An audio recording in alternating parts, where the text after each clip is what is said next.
ಯಾರೋ ವಯಸ್ಸಾಗಿದೆ ಅಂತಂದರೆ ಅಟ್ಲೀಸ್ಟ್ ಓಕೆನಾ ಅನ್ಬೋದು.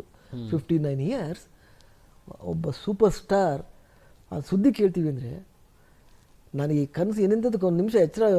ಅವತ್ತಿನ ದಿನ ನಾನು ನನ್ನ ಹೆಂಡತಿ ಇಬ್ಬರು ಎದ್ದಿದ್ದೀವಿ. ಅವತ್ತು 2:15 ಗಂಟೆಯಲ್ಲಿ ಅವರು ಸ್ಟ್ರಗಲ್ ಮಾಡ್ತಾ ಇದ್ದಾರೆ. 2:15 ಗಂಟೆಲಿ ನಾವು ಇಬ್ಬರು ಎದ್ದು ಕೂತಿದ್ದೀವಿ. ಇದು ನೀವು ನಂಬಬೋದು, ನಂಬದೇ ಇರ್ಬೋದು, ದಿಸ್ ಇಸ್ ಫ್ಯಾಕ್ಟ್. ನಾವಿಬ್ಬರು ಎದ್ದು ಕೂತಿದ್ದೀವಿ. ಒಂದು ಫೋನ್ ಬಂತು ಅಷ್ಟೊತ್ತಲ್ಲಿ. ಮಿಡ್ ನೈಟ್ ಫೋನ್ ಬಂದರೆ ಭಯ ಆಗುತ್ತೆ. ಅಷ್ಟೊತ್ತಲ್ಲಿ ಯಾರಪ್ಪ ಫೋನ್ ಅಂತ ಫೋನ್ ಬಂತು. ಪದ್ಮ ವಸಂತಿಯವ್ರು ಫೋನ್ ಮಾಡಿದರು. ಅಭಿಜಿತ್ ಈ ಥರ ಆಗ್ಬಿಟ್ಟಿದೆ. ನಂಬಬೇಕಾದ್ರೆ ಚಾನಲ್ ಸ್ಟಾರ್ಟ್ ಮಾಡ್ತೀನಿ. ಅಲ್ಲೇ ಮ್ಯೂಸಿಕ್ಕು ಅದು ಇಮ್ಮಿಡಿಯೇಟ್ ಕಾರ್ ಹಾಕೊಂಡು ಸೀದಾ ಜೈನರ ಮನೆಗೆ ಬಂದ್ವಿ. ನಾವು ಬಂದ ಮೇಲೆ ಬಂದರು ಸರ್.